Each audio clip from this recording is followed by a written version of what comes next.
always tell when a streak's going to come to an end. You win a couple of games, you probably shouldn't. There are teams out there that could use that quality of playoff goaltending. All right, Ray, you ready to do this? Yep, let's go.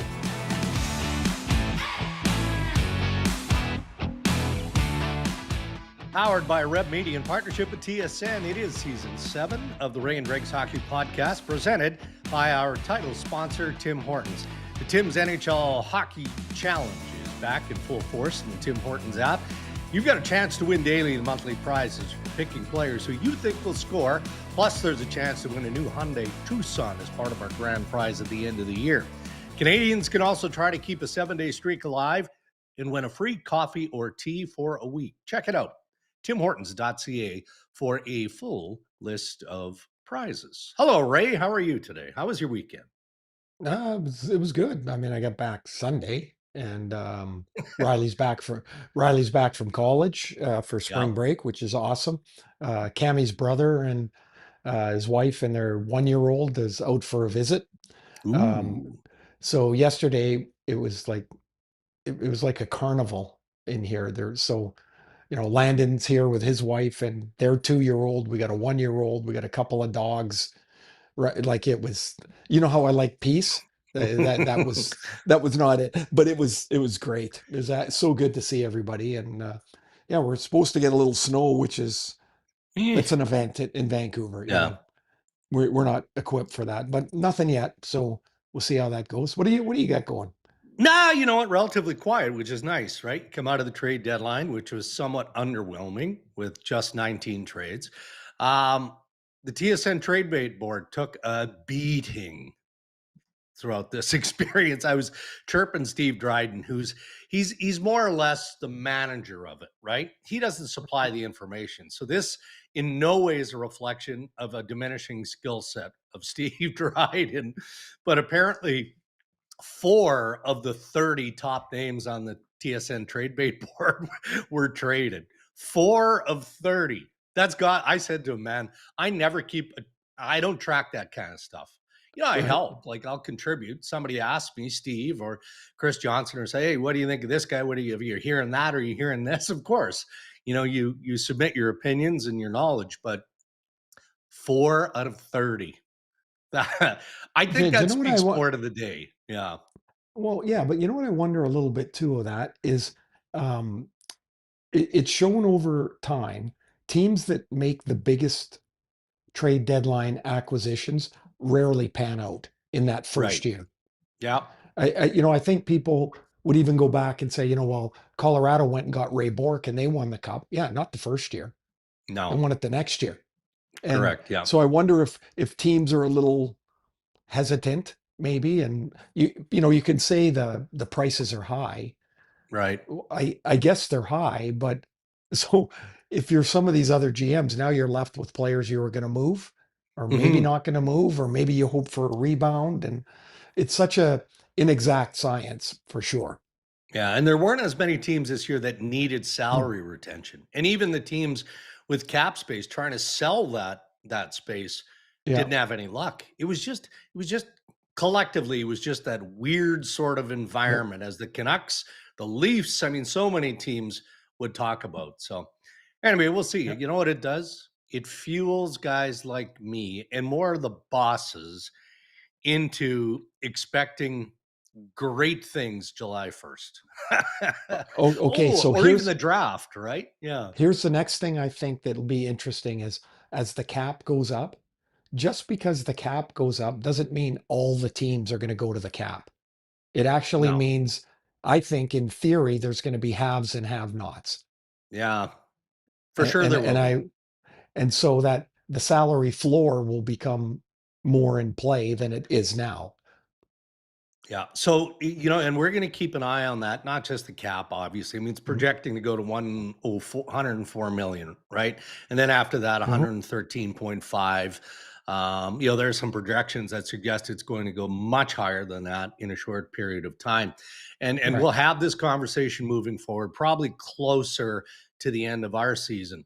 But I know that there are owners out there and not the have not owners, the have owners that are worried about exactly what you just said, Mm. and the world of discrepancy between those two, right?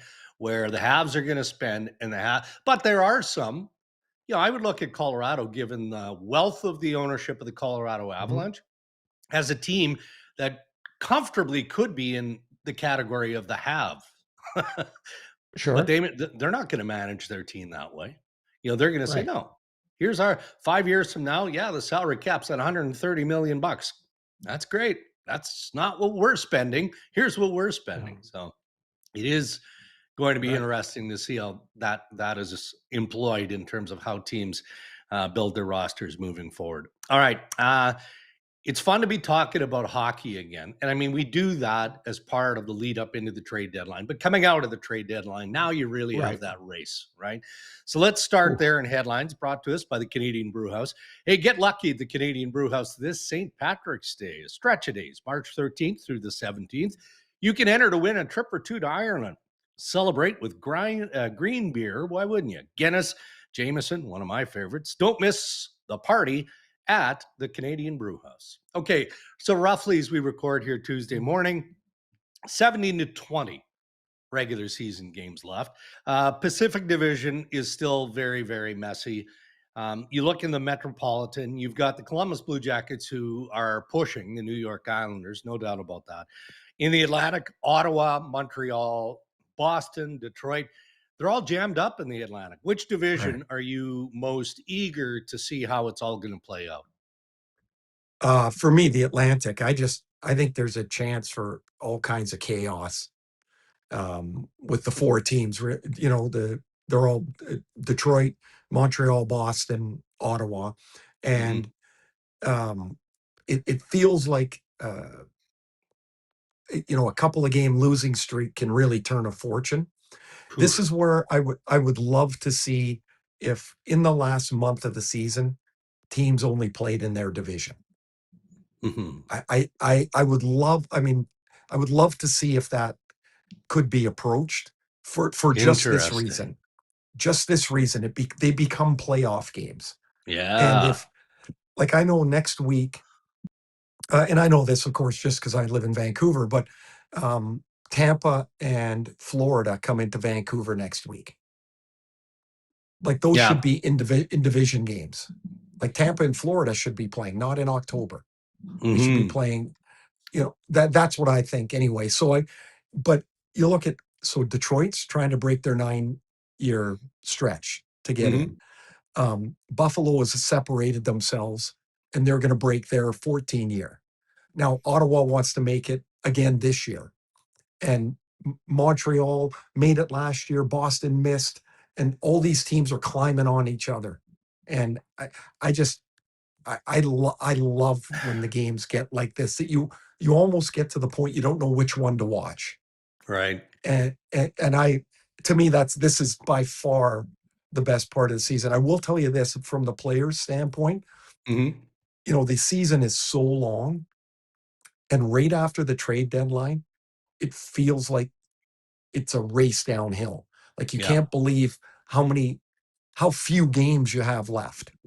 Yeah. And you're like, oh my God, we only got like 6 road games left or something like that. It's really, really interesting. One thing to keep an eye on, Boston's got a miserable road record, and they play, I think it's 11 of the last 19 on the road. Like Oof. that's a real factor. And Yeah. that could be something that really hurts Boston, or they find a way to collect some points. I mean, that's one to look at. And if Ottawa had just league average goaltending, not great, just league average, they would be so far clear of the bar. Yeah. They're a good team. They play They they are. play well. How about I saw an interview with James Reimer last night. He had the shutout in Vancouver, and when you watch a guy for his whole career, you forget that he's getting older. Yeah. And like I'm like, oh my God, his beard's gray. He's got gray in his beard. Like, how the hell did that happen? And of course, he was so like happy he got shut out, right? He's Yeah. 37 years old, whatever he is now. And it's like, it was just, I don't know, it was just a reminder that, well, time moves on, man. Is it still weird for you to see Buffalo? I mean, it hasn't been for weeks. It's been days. Buffalo now leading the Atlantic Division. I mean, for me, it's an eye tease. You look at it and go, wait a minute. You look Mhm. at it a couple of times, but the Sabres are on an absolute heater right now. But you do look at bigger picture, and there's so many positive stories around the play of the Buffalo Sabres. And Mhm. it's not just a handful of games now, man. It's an extended look. Most of the season, Buffalo has found a way to do this. But we are in that window where we're looking at the end of the regular season, looking at the playoffs. And is it reasonable to question what you just said? Is the goaltending strong enough in Buffalo? Are they deep enough up the middle of the ice? I mean, they're last in the league in faceoff percentage. I mean, those are little details, but that stuff does matter as you clip into the postseason. For Buffalo, I don't think any of that matters right now. This is such a unexpected, overdue blast of enthusiasm and energy for Yeah. their team and their city. Um, it's really cool to see the building full and loud again. Hmm. But there's a bigger picture thing to this, I think, right? When my brother-in-law was coaching the Sabres, we obviously started to follow them much, much more closely. And the the year before, or he got fired and Lindy Ruff took over a year and a half ago, right? At the Hmm. end of the year. Yeah. They had moved up to 11th in goals against in the NHL. They were 11th. So there was starting to be a little bit of a maturity to the Sabres. Do you know offhand, um, how many games do people around the league say a defenseman needs to be act like a real NHL defenseman? Do you know the number 300. they quote? Yes, it's 300. Yeah. Yeah. So Owen Power's at about 306 or 7 Hmm. right now.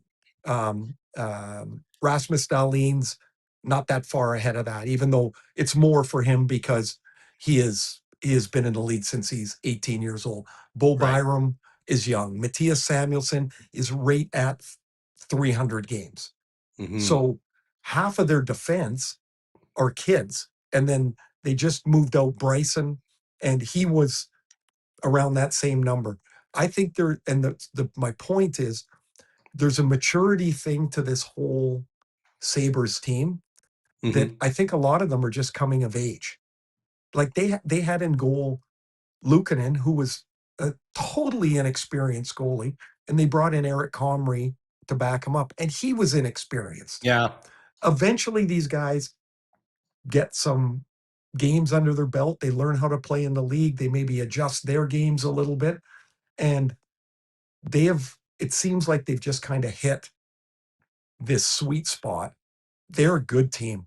They I are. don't think, and they play a little bit recklessly, like young teams do. Yeah. They they're not playing to win 2-1.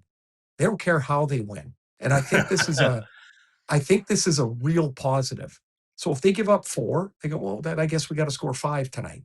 They're Right. not trying to grind and hang on for a 2-1 win every week. Like that does Mhm. not happen. And I think there's a freedom to that, but there's also a freedom to being young Mm. because you don't sweat that stuff. We're good enough. We're aggressive enough. If you're a team in the first round and you run into Buffalo, now they might implode because they've never had any playoff games, Yeah. right? Or they might become like this crazy ride that that runs through some team in the first round. They're dangerous for sure. Does Alex Tuck get enough credit for as good a player as he is? The numbers say Mhm, that he should. I mean, he's having mhm. another very solid year Yep. offensively, right? And really, pretty much since he arrived in Buffalo in the Jack Eichel trade with the Vegas Golden Knights, he's posted decent, offensive Right. numbers. He really truly has. But yet every time, I start throwing salary numbers out there, projections, Mhm, is Alex Tuck now an $11 million player? He's an unrestricted free agent July mhm, 1st. You get, that sounds high. Well, okay, but the salary cap is going up, and that's not going mhm, to change anytime soon. And reflective of that, is players like Alex Tuch, who are 30-plus goal scorers, maybe even 35-plus goal scorers, are going to get that kind of money. That's just the way the wheel turns. I think with you got to be careful about what you believe he is as a goal scorer. Okay. Because to say he's a 30 to 35 goal scorer because he's there now, is that what the future holds? Mm-hmm. Or is this the best offensive year he's going to have? Like you've got to determine that. But I don't worry about the money anymore because none of it makes sense given my connection to not my era, but the 10 years following it. You know, I look at a guy, $4 million. I'm like, oh my God, that's a lot of money. Not anymore. Not anymore. And so it's an outdated comparison. It is. So we read after Kempe signed that's kind of the ballpark that Tuch looks at. Yeah, 10-6 now, they might at Kempe. Right. Yeah. So but they're completely different players. So if you're trying to compare apples to apples, it never really works that way. So what Buffalo's got to do is say, what is our salary cap going to be at for next year? Yep. And it might be the league cap or it might not, but that's up to them. And then they have to say, what percentage of this cap do we want to give Alex Tuch? Yeah. Because remember, when Alex showed up there in that trade, things were pretty dark trading Jack Eichel, right? Yeah. It's hard to believe it was not that long ago, and they ended up trading Sam Reinhart, Jack Eichel, Linus Ullmark was the goalie. Like they had some really good players, and they all wanted to leave for various reasons. Alex Tuch came there, being from Western New York. He's like, I want to go there. Like he was excited, and I think there is a value in that as they build this next phase of the Sabres. Couple of injuries that I wanted to pick your brain on. I mean, it sounds like Brad Marchand, who's had numerous surgeries over the years, will be facing yet another one. That's to be determined, but we know he's out week to week. Florida has said that. You know, rumblings of issues that, for me, date back to the pre-Olympics, which speaks to the commitment of the player and the Florida Panthers, right? I mean, there could have been pressure. Brad could have said, I'm not going to the Olympics. You know, I don't feel great. I need to rehab, whatever it is specifically, see if I can get back on track. There's a bit of a push here playoff wise. But that's not how it turned out. And I'm not wagging a finger at anybody. It's just that is part of the acceptance that NHL teams, and in this case, a veteran player, have to acknowledge and accept when you are named to an Olympic team. Right. And it's pre-existing. He didn't get hurt in the Olympics. I mean, he had stuff going on before the Olympics, and probably speaks more to where the Panthers are positioned in the standings, right? Because he's a gritty dude. You know, Drakes, I was wondering as you were talking about that, I wonder if, you know, like Florida's year went off the rails when Barkov got hurt in training camp. Yeah. And then Tkachuk wasn't going to play till January. And you're like, oh my God, the guys, and Kulikov got hurt in the second game. It was like one after another after another. And so I wonder if, had the year gone differently, say Florida was near the top of where lots of us felt health-wise, before the health stuff, they would be. Say they were in that position and Marchand was banged up as he was going into the Olympics. Would the decision have been a little different? Might have been. I mean, we would never know, but now he's in a point where, like, what's the point? He's got a chance. I'm telling you, the older you get, the more things break down, the more you get fixed. You have to think of it like a rubber band. It can only get stretched so far, and then it can't rebound the same way. Eventually, time catches everybody, and what he is and the Panthers are electing to do here is really the only prudent way forward. Right. And that's to get as much time as possible so he can get back on the ice early enough to get skating for next year, because this year is already gone. You know, the one thing to keep in mind with Florida Dregs is if they finish 11th, they lose their first round pick to Chicago. Right. Yeah. If they somehow get to the bottom 10, they keep their pick. Mm-hmm. And so there's going to be there's a few teams in that Some same boat. shenanigans going on here. Right? The Leafs are in the same boat, right? Yeah. But theirs is top 5. You're going to see a lot of Marlies roll through the Toronto Maple Leafs. Yeah. And it'll all be on the premise of it's developmental. We have to see what we have. You know what's dangerous about that? Sometimes the younger guys play better than your veterans. They're because hungry. they're hungry. It's enthusiasm, and the older guys are like, oh my God, it's another Tuesday night game, and I'm exhausted, and I get to X another one off the calendar here. Yeah. Another injury, and I should have mentioned it earlier in relation to Ottawa, Jake Sanderson week to week, right? Yeah. Top 10 in the National Hockey League in terms of ice time, just under 25 minutes a night. I mean, he touches so many parts of the Ottawa Senators game, doesn't he? So there's not much you can do. Travis Green, I thought was fun. You know, he just answered well, what are we going to do about it? You know, we just, we play a system, you know, it has to be, again, cliche, next man up mentality. But given where the Sens are, the situation like you openly talked about a few minutes ago in that Atlantic division, this is a tough one. He's not your everyday defenseman, and that's an enormous one.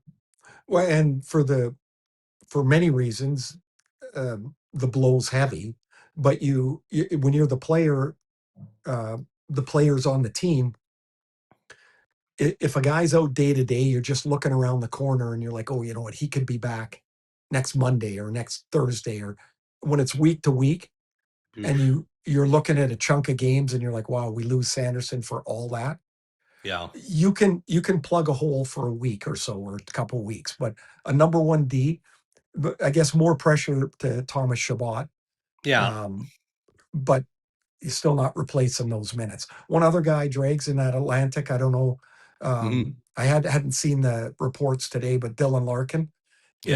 If he's out any length of time, that's almost, it's not a death blow, but whatever's next door to it is. They're not deep at center at all. Yeah. And he's their most complete player. They would miss him a lot. I want you to focus on a 21-year-old in Matvei Michkov.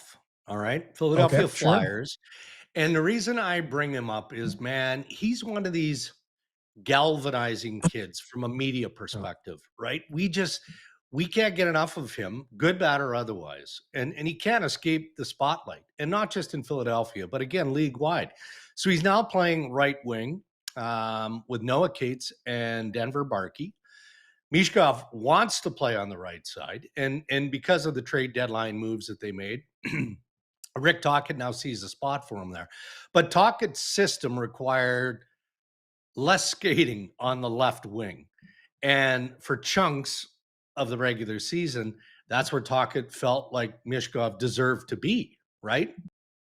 Skating wasn't great, all of that. This kid has played 142 NHL games. Right. Should he be past all of this? Or is it deserving of our attention? Because what do you mean? What do you mean? Should he be past it? On from whose perspective? Maybe a media standpoint. I don't know. It feels like we focus too much as a media on Matvei Michkov. Maybe we did as much with Slavkovsky in Montreal.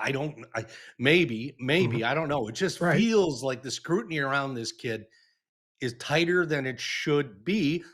But then he's played 142 NHL games, and the messaging shouldn't be as difficult for him to absorb. So I'm giving two sides of an argument there. Well, yeah, you kind of are. And so, like, so go back to Slavkovsky. How many articles were written in Montreal? Quite a few. What a flop. What a flop. Yeah. Oh my God, he should have never been the first pick. Guy's 18, 19, 20 years old. And now all of a sudden you're like, maybe not a flop. Maybe just growing into being a power forward that he's going to be. And, the Canadians got a really good one there.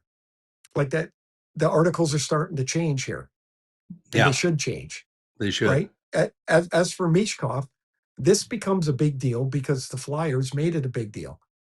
Michkov, from the time he was drafted was a story, because most people felt he was a top end talent, but they weren't sure when he was going to get out of Russia.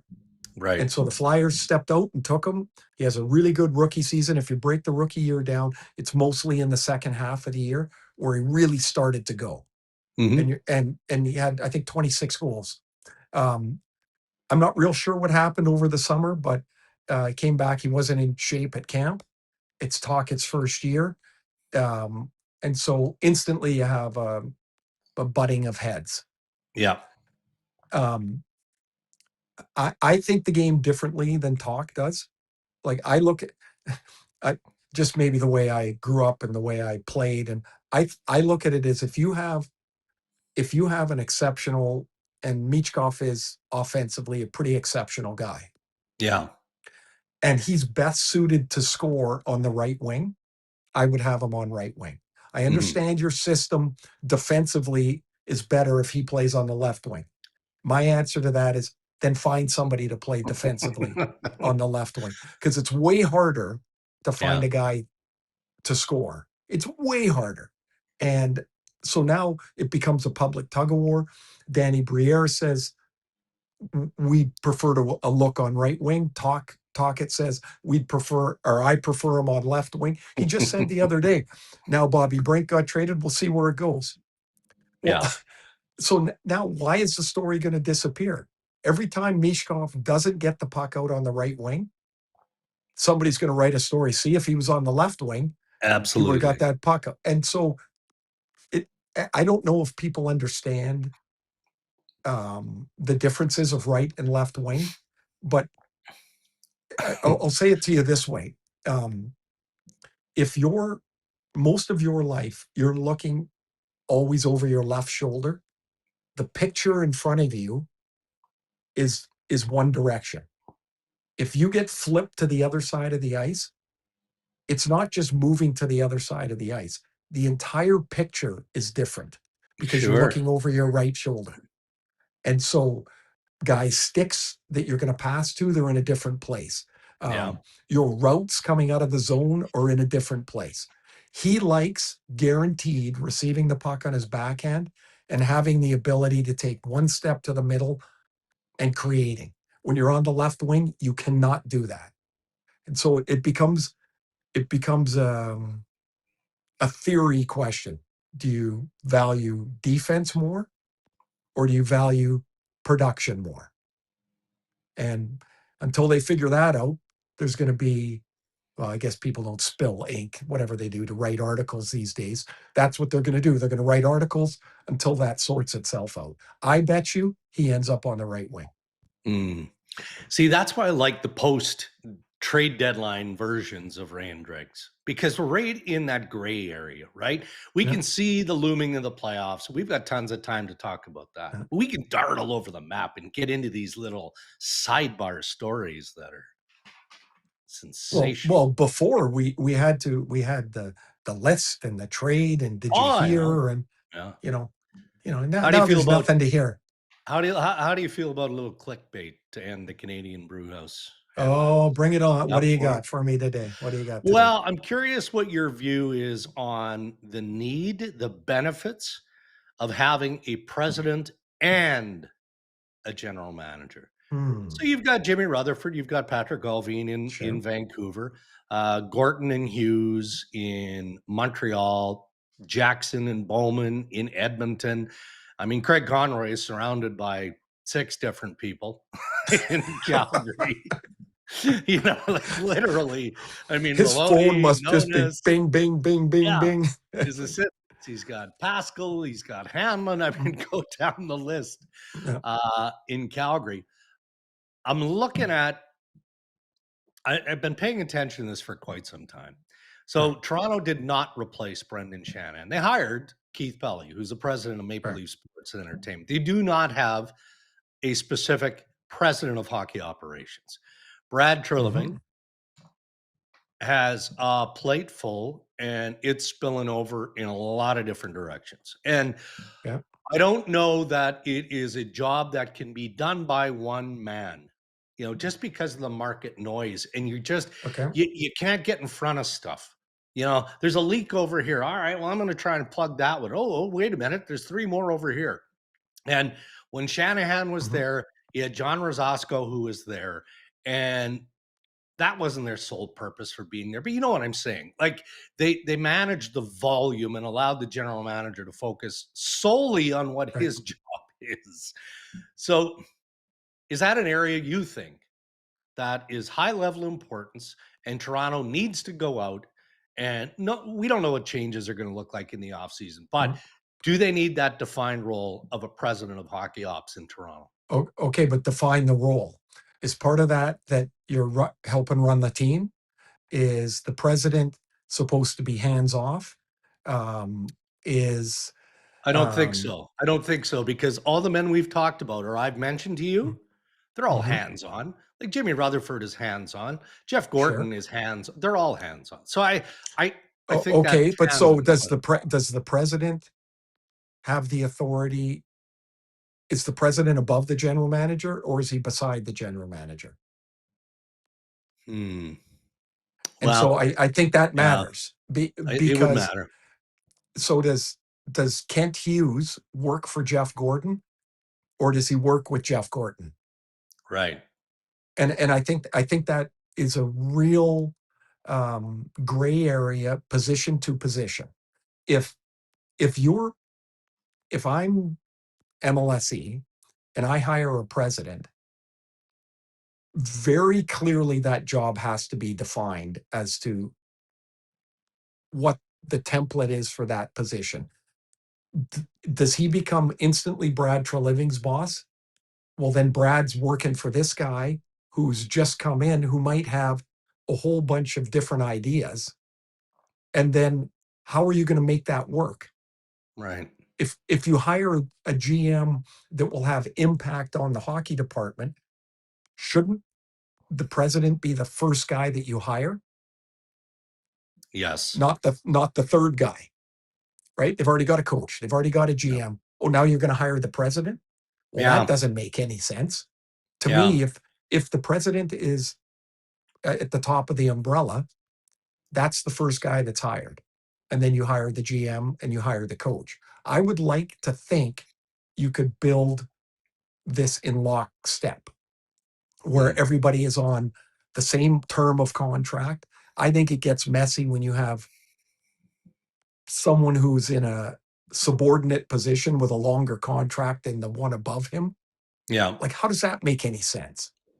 And these become these messy things that organizations have to try and sort. So to Hmm. answer your question, I do think there's a need for a president. I think the jobs become too big for one person, but I do think you have to clearly define what that president is doing.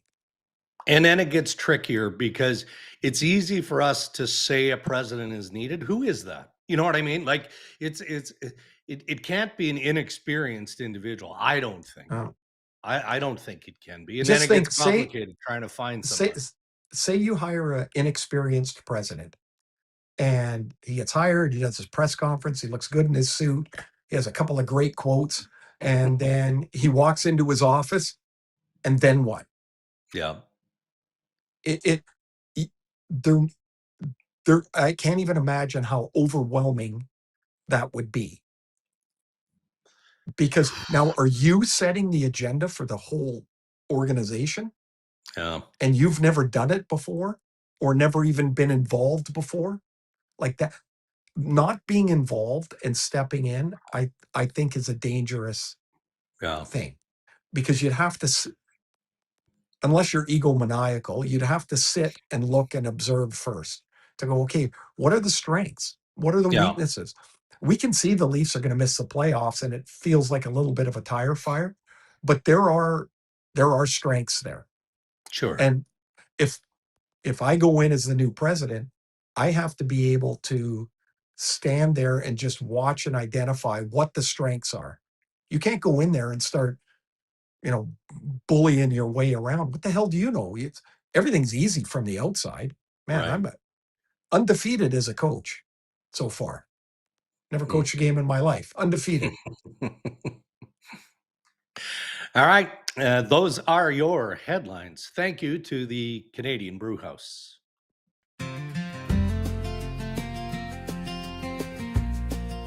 It feels like Tim Hortons has always been part of my routine, certainly as a dad, as a coach, or taking my kids to the early morning hockeys. Had to go through the drive-through and get my cup of coffee and get the Timbits for the kids. Can I get a medium coffee with milk, please?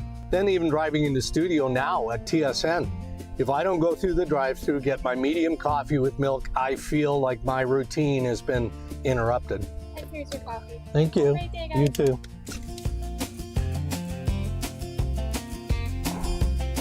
Only way to start a day.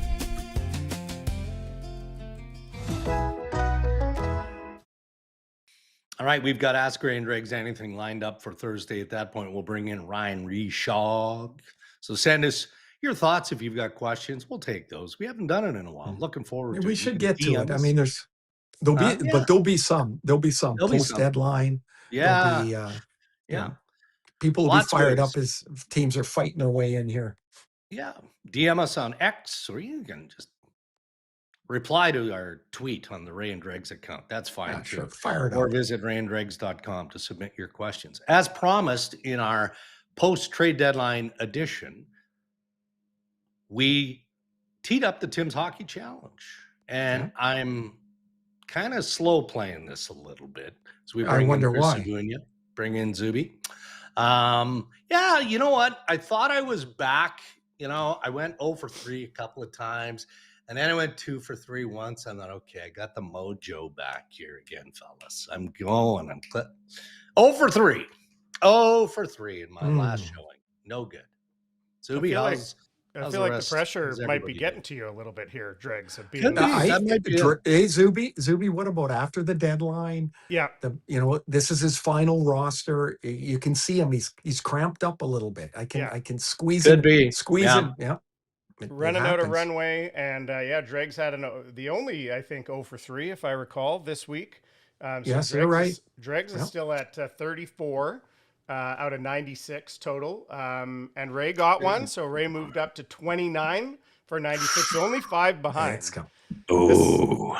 This It's can all happen. coming together. This It's a can late happen. charge. And Schauger even got one. Schauger up to 19. Man, that's still there's still a pretty big gap there. I don't think we're going to By talk the about way- Schauger threatening. This is big. By the way, that was such disrespect. Oh, and even Schauger got one. Yes. Well, and Blind squirrel.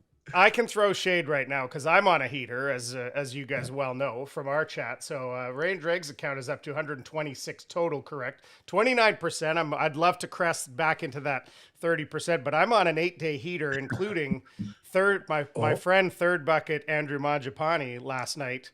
Outrageous. To extend that, Yeah. and hey, as an Oiler fan, a guy gets traded, something falls off, a guy gets traded from this team, he's going to score in his first game wherever he lands. Okay, but Zuby, I think that goes across the board. Ask any of these Leaf fans, and they'll be like, "Oh, Scott Lawton scored twice in a row." Nick Waugh got Yeah, Nick Waugh scored too. Yeah.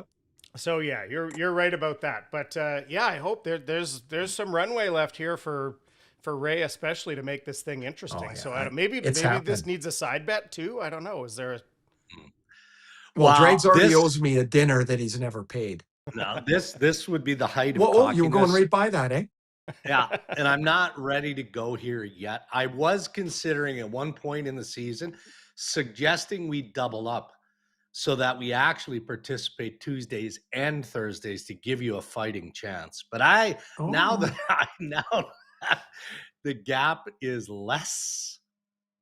Yeah. I can't. Okay, now I do think we should consider this though. I'm a big soccer fan and follow Liverpool and all that. They have relegation if you don't meet the standard. And I think we should put a total that if Rashog doesn't get to, he becomes relegated next season and cannot participate. And Randine comes up. Yes, Yeah. absolutely. I Yeah. mean, because her performance should be rewarded. Team Rashog or just Randy. Yeah. Yeah. I think I'd if be you- willing to let her take over for the rest of the season to see if she can pull off a Sabres-like recovery. Oh no, you can't do that. The trade deadline's done. Yeah. It's not legal. It's your ineptness that's going to bring your team to a crashing halt. We're I feel kind of like into the I'm in home charge stretch and can make the rules. Aren't I the boss? I feel like I'm allowed to make up rules. here. Okay. Hey, I know lots of companies where the board replaces their CEO. Zip it over there. Ray, going Fair- back to the fair point. going back to the president talk, I think you know what he does when he gets into that office is you give him the Penske file, right? Give that guy Yeah. the Penske file. He can transfer the contents into an accordion style file folder and move on. Look like he's really helping the cause. Ooh, look at him shuffle those papers over there. Look at him go. You know how Did you often I take- get emails from people offering to handle the technical end of our podcasts, Zuby? Like Wow. twice monthly. Oh, they'd have to. He's got I'd two never young provide kids. this though. They'd have to rebuild this all. That could take hours. Dude, in corporate Canada, that's an HR complaint because he's literally threatening your livelihood Yes. and Livelihood, your yes. family. Yeah. Yeah. Well, I have kind of a template letter already written, so I'll just add it. Okay. Yeah, go ahead and submit it to me. I also run HR.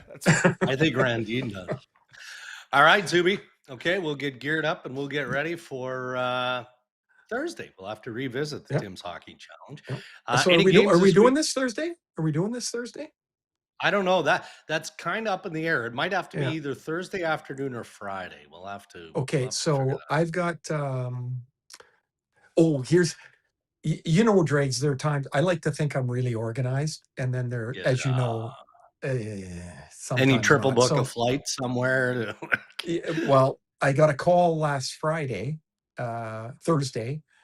from our schedule coordinator, and she said, "How come you haven't booked into the hotel for Dallas?" And I said, "Well, because I'm not doing the game in Dallas." And then I see, like the response and the dots on the text, Yeah. and it's like I'm waiting for it, but it's not coming. And then I get this long text, but really it's just a schedule. And I've got the game in Dallas Thursday. So the reason I hadn't booked it was because I had missed it on my schedule. So I thought I was off all week. However, I'm not. I'm flying to Dallas tomorrow for Oilers Dallas on Thursday. Nice. It's a good Yeah, game. great game. And then I go to Washington for Boston, Washington, which will be a playoff type B thing. So Sure. two really good games this week. It's And, going to feel like that, though, I think, for the yeah. majority, right? Like, without looking at your schedule entirely, and you probably have to the end of the regular season, there aren't too many duds, I would think, at this stage. No, we're lucky like that. I will say I do have 5 Canuck games left. Okay. So we're selling hope. You're doing. You're looking at the young guys right now is what each broadcast is about, right? That's what it is. Yeah. All right, buddy. What about you? What do you got? You got a busy week, and then we'll figure out Thursday or Friday. Yeah, well, that's the extent of my busyness. We do have a regional Leafs game on Thursday, but honestly, man, aside from that, and then what I am looking forward to is an early morning flight to Florida, because we've got the March general managers meetings where, Where are this they? Pistons, huh? Where West are they Palm, this? I believe. Oh yeah. But you know what this is, right? We all get dragged in the room, which is a great thing by the league that they allow us to do it, because the GMs pour over video. Here's a clip. We're talking about a change of this or that. And then the media goes in and we get to all see the clips and all of these things. So this is the meeting. So looking forward to it. Little, not fun in the sun, but at least the sun will be there and we'll come up with new ways to change and improve the game and fool our bosses all together. Oh yeah, you'll just table it till the fall anyway, so that's fine. And any chance Holly's making the trip? No, I don't know. I think she's spooked by it because she came to last general manager meeting March. Did not work. First day was great, and then the poor woman was in bed for 3 straight days with a flu. So she's like, "Yeah, I'm going to take a pass this year." So now, flying solo. Can't wait. Pierre LeBrun's plastic will come out every single night. It's going to be perfect. Can't wait for it. Now, on your ticket, does it say Darren or Devon? That one's gonna stick. The number of Devons it that I is. got over the weekend, that is going to stick. And you if remember, people don't know that are following maybe in the States, check out the TSN. What would you call it, Dregs? well, it was called the Rolodex. So I think Yeah, if but what would you call it? It Google was like probably find yeah, you probably can. The Rolodex. It was on Trade Center, and it was TSN, a yeah. James. It was a James Duthie masterpiece. Bob was sensational. Yeah. Devin, like such disdain in the delivery. But that So glass good. of wine never got lower. Hey, and I mean, we did 42 takes, so you can imagine. Fill it up, big boy. All Awesome. right, man. Draits, have a Safe good travels. couple of days. Thanks everybody for listening. We'll talk to you later in the week. Yes, and thank you to our sponsors who continue to support the Rain Dregs Hockey Podcast. Our title sponsor, Tim Hortons. Thank you, and thank you to the Canadian Brew House. Until next time, stay safe, everybody.